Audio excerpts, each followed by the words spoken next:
Buenos días, doctoras. Buenos días. Tenemos un nuevo paciente. Es un niño de 8 años que presenta con anasarca, ascitis y derrame pleural derecho. ¿Tenemos más datos de él? ¿Antecedentes heredofamiliares? No, ninguno con importancia, pero en su historia nos dice que tuvo edema a los 2 años de edad. Okay. Doctor, aquí traigo ya el expediente clínico con los exámenes de laboratorio. Muy bien, ¿nos puedes ayudar anotando, por favor? Doctora Susi. Bueno, dentro de lo que resalta en el examen de laboratorio es la proteinuria de 154.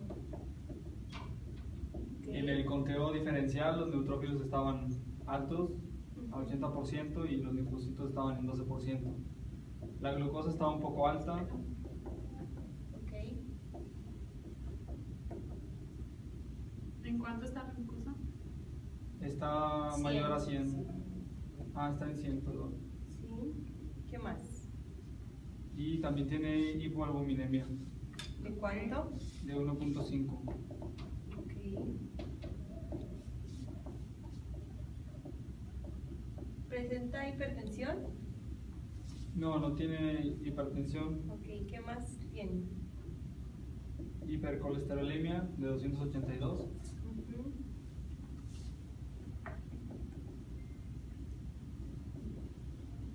¿Los electrolitos cómo están? Si los electrolitos están normales Ok. de la sangre, los electrolitos séricos están normales, pero hay hematuria. Presenta hematuria. Y también hay leucocitos en orina. Ok. 3 eritrocitos por campo y 4 leucocitos por campo. Muy bien. A ver, residente Susi, con estos datos, ¿qué nos puede decir? Pues la proteinuria creo que nos estaría hablando de un síndrome nefrótico. Ujú. ¿Qué nos puede decir de los neutrófilos y un poco altos? Pues están altos, Ajá. lo cual yo creo también hablando de los leucocitos que se presentan en orina, Sí. nos podrían estar refiriendo a alguna infección. ¿Sabes si el paciente lo han inmunizado recientemente? Déjame ver. No lo menciona. Pero podría ser. La hipoalbuminemia también nos apunta a que podría ser un síndrome nefrótico por la proteinuria selectiva que está dejando escapar la albumina, o también la hipercolesterolemia nos apunta a nefrótico, ya que debido a la hipoalbuminemia el hígado tiene más actividad de la síntesis para producir más albumina, y de la mano produce también lipoproteínas. Ok, entonces es algo compensatorio. Sí. Doctor, ¿y los electrolitos cómo se encuentran en los exámenes? Están normales, ¿sí? Nos dijo que están normales. Ok, entonces eso nos habla de que los túbulos todavía no se han dañado, pero pues sí presenta un poco de hematuria. Pues, sí. Presenta anasarca también, que podría estar relacionado con su hipoalbuminemia. Pues sí, bueno, entonces tenemos un síndrome nefrótico, claramente, en un niño de 8 años.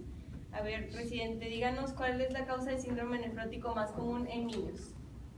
Tengo entendido que podría ser la enfermedad de cambios mínimos, doctora, que se va a presentar normalmente en la edad de 2 a 6 años, siendo como pico los 2 años. Y nos mencionaba que el paciente acudió a los 2 años por edema generalizado, ¿no? Sí, mencionaron eso. ¿Y no es asiático de casualidad? No, pero todo nos apunta a que podría ser una enfermedad de cambios mínimos. Además, esta enfermedad se relaciona también con acúmulo de líquido, fluido pleural y ascítico, y nuestro paciente pues presenta ascitis y el derrame pleural. Bueno, ¿cuál es la etiología de la enfermedad de cambios mínimos? Es un 80% idiopática, pero también podría ser secundaria bien al uso de AINES, a rifampicina, interferona, ampicilina o bien penicilina. También recuerden que puede ser por alguna intoxicación, como puede ser con mercurio, litio o hasta un piquete de abeja. Ok, también no olvidar que por infecciones como mononucleosis, VIH y linfoma de Hodgkin. Bueno, pero todas estas causas secundarias se dan mayormente en adultos. Yo creo que como se trata de un niño, podría ser de origen idiopático. Pero pues siempre hay la posibilidad de que se haya precipitado por una infección o alguna inmunización. Ok, probablemente sea la de cambios mínimos, sí. ¿Creen que tal vez debamos realizar una biopsia para descartar una glomerulonephritis focal segmentaria? No, yo no creo que sea lo apropiado. El procedimiento pues, es algo invasivo y creo que es más fácil iniciar con la terapia de corticosteroides para ver si responden. Claro, yo digo que le expliquemos a la madre en qué consiste la enfermedad de su hijo. Ok. Sí. Nos dijeron que la madre es enfermera, entonces... Todavía no, eso va después, ¿no? No, sí era ahí. Pero o sea, dilo y corto este cachito. No se muevan. Vuelve a decir de que vamos a explicar a la madre. No se mueve. Yo digo que expliquemos a la madre en qué consiste la enfermedad de cambios mínimos. Sí. Pues la mamá nos habían dicho que es enfermera del hospital, entonces igual podemos explicarle un poquito más y usar la terminología adecuada. Ok, muy bien, vamos con la madre. La etiología y la clasificación se dividen en dos, en idiopática y secundaria. La glomerulopatía idiopática es la más común, con el 80% de los casos, y el 20% de los casos restantes es secundaria a diferentes cosas, entre ellas drogas como AINES, rifampin, interferón, ampicilina, penicilina, toxinas como mercurio, litio, piquete de abeja o exposición a coral de fuego, infecciones como el virus de VIH, mononucleosis, inmunizaciones, posttrasplante de células madre hematopoyéticas o neoplasias como linfoma de Hodgkin.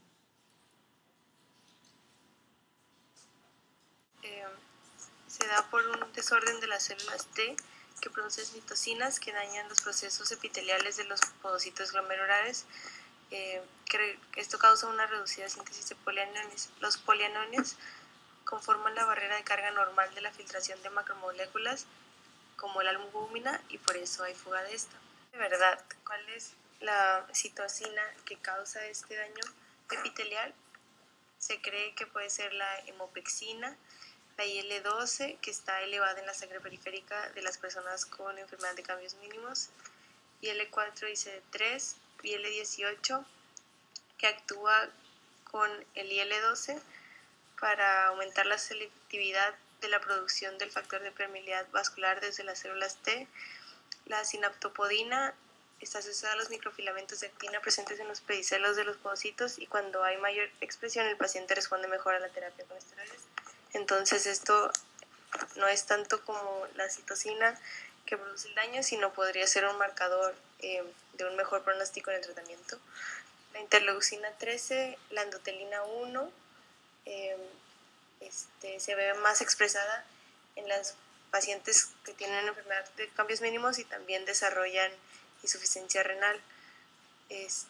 La nefrina es un componente de la hendidura diafragmática y en enfermedades de cambios mínimos está ausente, y la disferlina se asocia a mayor microalbúmina.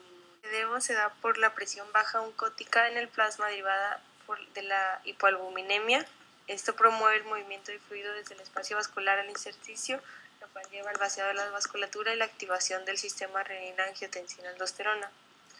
La fisiopatología de la citis se deriva también del edema. Cuando se vuelve muy extensivo, el fluido se acumula en la cavidad abdominal y causa distensión, y del derrame pleural es cuando el fluido se acumula entre los pulmones y la pared abdominal. La proteinuria, una de las principales características de la enfermedad de cambios mínimos, está clasificada como síndrome nefrótico, el cual se va a definir con una proteinuria de más de 3.5 gramos por 24 horas, hipoalbuminemia de menos de 3.5 gramos por decilitro, edema, hipercolesterolemia y lipiduria. La barrera de filtración del lecho capilar glomerular se compone de 3 capas: el endotelio fenestrado, la membrana basal y los podocitos.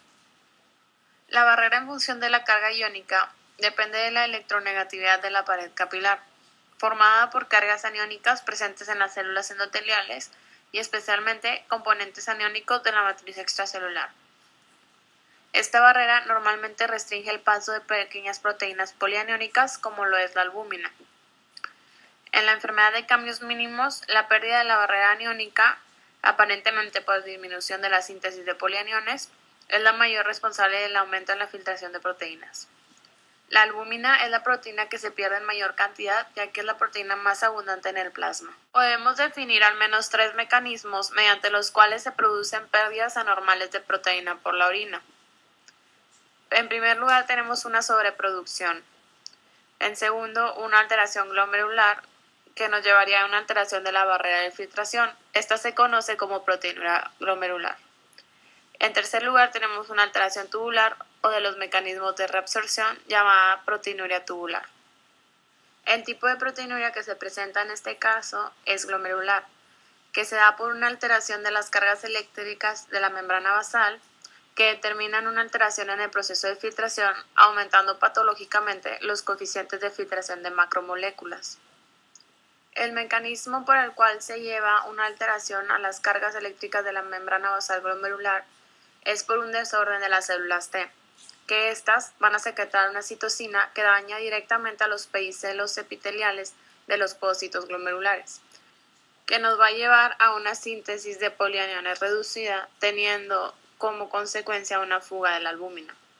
En el caso de la enfermedad de cambios mínimos, la alteración de la barrera eléctrica glomerular, pero no daño en su estructura histológica, filtran solamente proteínas grandes, como la albúmina, pero no las inmunoglobulinas, llamándose así una proteinuria selectiva. Según diversos estudios, hay varios factores que intervienen en el mecanismo de la proteinuria, entre estos los que ven en pantalla, empezando por la sinaptopodina, que es una proteína asociada a los microfilamentos que están en los procesos podálicos. Según un estudio se veía relacionada con la respuesta al tratamiento, es decir, entre más sinaptopodina había más respuesta a los esteroides. El factor CD80 se veía incrementado en la enfermedad de cambios mínimos, pero no en la glomerulosclerosis focal y segmentaria. Se cree que este factor activa a las células T. Entre las interleucinas, especialmente la interleucina 18 y 12, que aumentan selectivamente la producción de un factor circulante capaz de inducir proteinuria, presuntamente secretado por las células linfoides y que funciona como un factor de permeabilidad vascular que va a afectar directamente la función del podocito.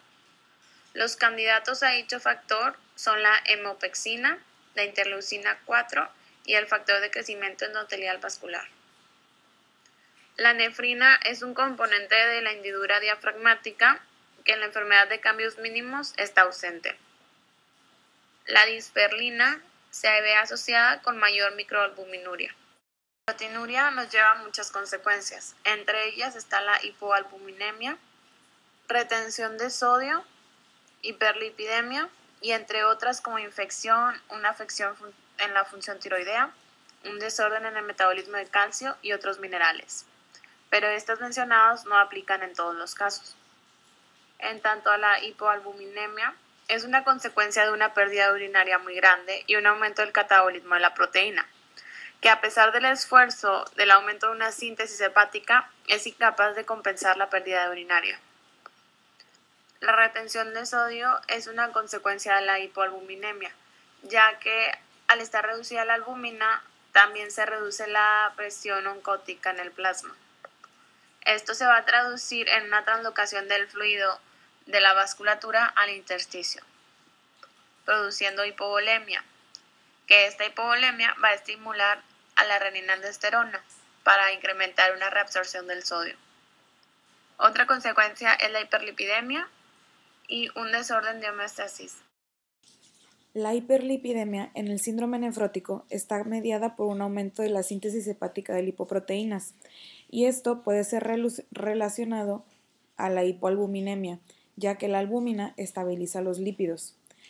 Junto con la hiperlipidemia va a haber un aumento en las concentraciones de IDL, LDL y VDL, que esto va a causar un aumento del colesterol total, teniendo como consecuencia hipercolesterolemia. Vamos a encontrar que la HDL está normal y pues esta situación de hiperlipidemia es altamente aterogénica. De igual manera, como ya se mencionó, esta es una característica diagnóstica del síndrome nefrótico presente en esta glomerulopatía. En el conteo diferencial leucocitario encontramos que el porcentaje de neutrófilos estaba alto, de los cuales un porcentaje era de bandas, y los linfocitos el porcentaje de linfocitos estaban bajos. y las plaquetas también estaban por debajo de los niveles normales. Ahora, la neutrofilia ligera, nosotros creemos que podía provenir de dos causas, pues se sabe que los pacientes con enfermedad de cambios mínimos tienen mayor susceptibilidad a infecciones y pues como sabemos, como respuesta a cualquier infección puede ocurrir una neutrofilia, y esto sería todavía más apoyado por el porcentaje de neutrófilos en banda. Pero como no hay otros datos de infección y la neutrofilia es ligera, nosotros concluimos que lo más probable es que esta granulocitosis se deba al estrés de la enfermedad. Pues en cualquier enfermedad, o sea, que genere estrés a los pacientes, las catecolaminas y los corticosteroides que se liberan ocasionan una demarginación rápida de neutrófilos que corresponden a un gran porcentaje de los que hay en intravasculares. Entonces cuando estos se demarginan, pasan a ser parte de la sangre y por lo tanto pueden ser contados en la biometría hemática. El porcentaje bajo de linfocitos, nosotros concluimos que se debe simplemente al aumento de neutrófilos, y las plaquetas bajas, pues recordemos que los pacientes tienen tendencia a trombosis, y pues esto podría ser una de las formas para explicar la trombocitopenia. En pacientes con enfermedad de cambios mínimos es inusual la hematuria y cuando se encuentra es microscópica, al igual que la leucocituria. En el paciente del caso se reportan leucocitos 3 por campo y eritrocitos 4 por campo, valores que se encuentran en el límite normal. Por su parte, el sedimento urinario moderado benigno se encuentra en la mayoría de los pacientes con enfermedad de cambios mínimos. La enfermedad de cambios mínimos se presenta con síndrome nefrótico. Sin embargo, el paciente pediátrico que presenta características típicas del síndrome nefrótico no se somete a una biopsia de riñón a menos que existan factores inusuales, tales como resistencia a la terapia con prednisona, hipertensión, disminución de la función renal o hipocomplementemia. Varias veces la enfermedad de cambios mínimos aparece con variantes histológicas que tienen una tendencia a responder menos a los corticosteroides. Estas condiciones incluyen la glomerulosclerosis focal y segmentaria y la nefropatía por IgM. Se cree que la excreción urinaria de CD80 es un marcador útil para diferenciar la enfermedad de cambios mínimos y la glomerulosclerosis focal y segmentaria. En la imagen, el CD80 se expresa como una mancha roja en el glomérulo de un paciente con enfermedad de cambios mínimos. La biopsia renal sigue siendo el estándar de oro para el diagnóstico y es importante que el tejido de la biopsia sea estudiado por inmunofluorescencia y microscopía electrónica, además de microscopía de luz. Entrando a las características patológicas que se pueden ver en la microscopía, si empezamos con la microscopía de luz, en la imagen de la izquierda podemos ver un corte histológico de un paciente con enfermedad de cambios mínimos. Y en la microscopía de luz pocas cosas se pueden ver porque los glomérulos usualmente no están afectados y lo único que podría llegar a verse son vacuolas lipídicas y formación hialina. La imagen del medio y de la derecha corresponden a estos dos, solo que estas imágenes no son precisamente de pacientes con enfermedad de cambios mínimos, sino que solo las pongo para ilustrar cómo se ven las vacuolas lipídicas en los túbulos, en la imagen del medio, cómo se ve la formación hialina igual en los túbulos. Las vacuolas lipídicas y la formación hialina se deben a la reabsorción secundaria a la hiperfiltración de lípidos y de proteínas. Entonces las vacuolas lipídicas se forman porque se están reabsorbiendo muchos lípidos que se filtraron y entonces se ven dentro de las células tubulares como vacuolas lipídicas. Y lo mismo pasa con las proteínas. Al filtrarse más proteínas se reabsorben más proteínas en las células tubulares y por eso se pueden ver en las células como con un color hialino.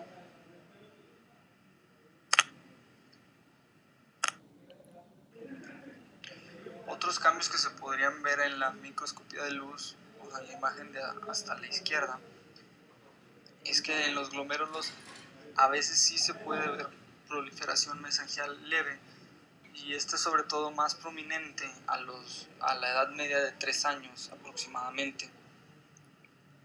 También en los niños puede haber lesiones escleróticas en los glomérulos, y por eso el problema de que a veces se confunda a microscopía de luz con la glomerulosclerosis focal y segmentaria.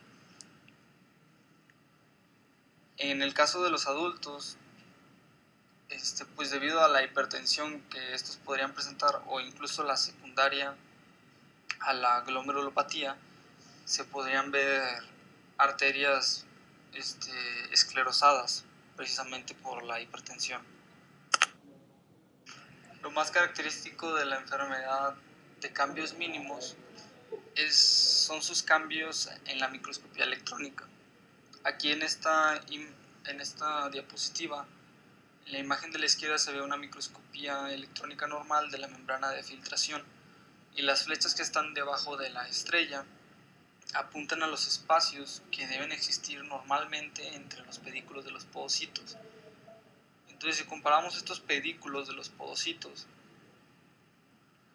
en la imagen de la derecha en un paciente con enfermedad de cambios mínimos, podemos ver que los pedículos pareciera que se hubieran aplastado, y los espacios que señalaban las dos flechas que les dije anteriormente desaparecen. Entonces vemos cómo los pedículos se aplastan y los espacios entre cada uno de ellos desaparecen. Ese es el cambio que se ve en esta enfermedad. En cuanto a la inmunofluorescencia, es negativa para complemento y cualquier inmunoglobulina. Pero es importante mencionar que se menciona que en algunos pacientes la inmunofluorescencia sí puede resultar positiva para la inmunoglobulina G.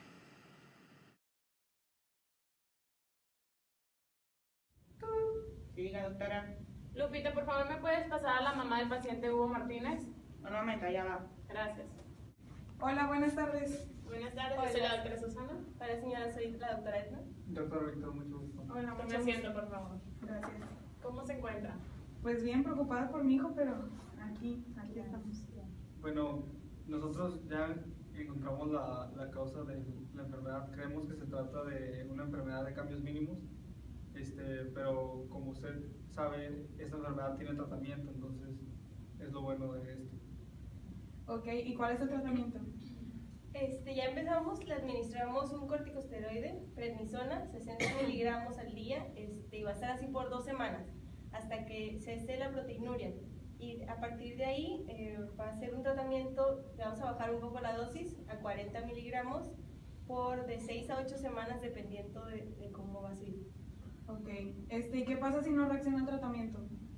Bueno, nosotros esperamos que reaccione porque es lo que pasa en la mayoría de los casos, pero si no reacciona habría que administrar inmunosupresores un poco más fuertes, como la ciclofosfamida. Claro que no queremos llegar a ese punto porque pues se tienen efectos adversos con este tipo de medicamentos. ¿Y como cuáles complicaciones serían? Pues estamos hablando de una peritonitis que tenga más riesgos de infecciones o puede avanzar a insuficiencia renal aguda. Pero como le digo, esto se menciona con los tratamientos de inmunosupresores que ya mencionó el doctor, entonces esperamos no tener que recurrir a eso. Ok, ¿y la enfermedad así, tal cual, tiene alguna complicación?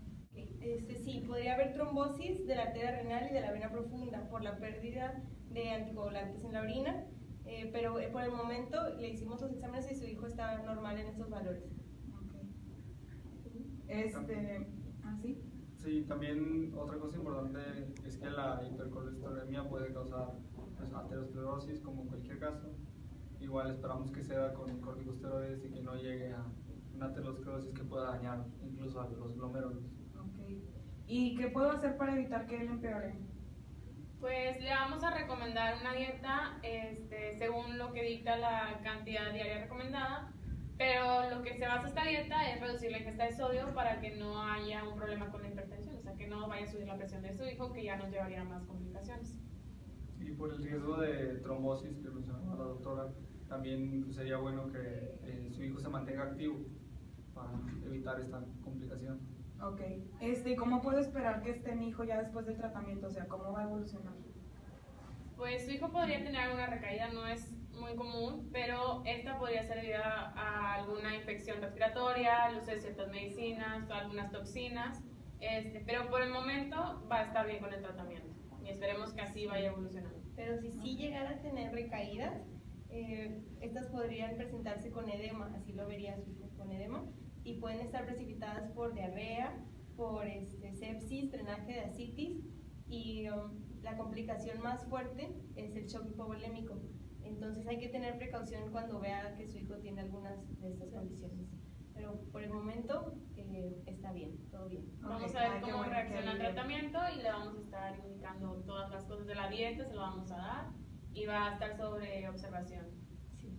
Ok, muy bien. Bueno, pues muchas gracias. Me dejaron más tranquila. Gracias.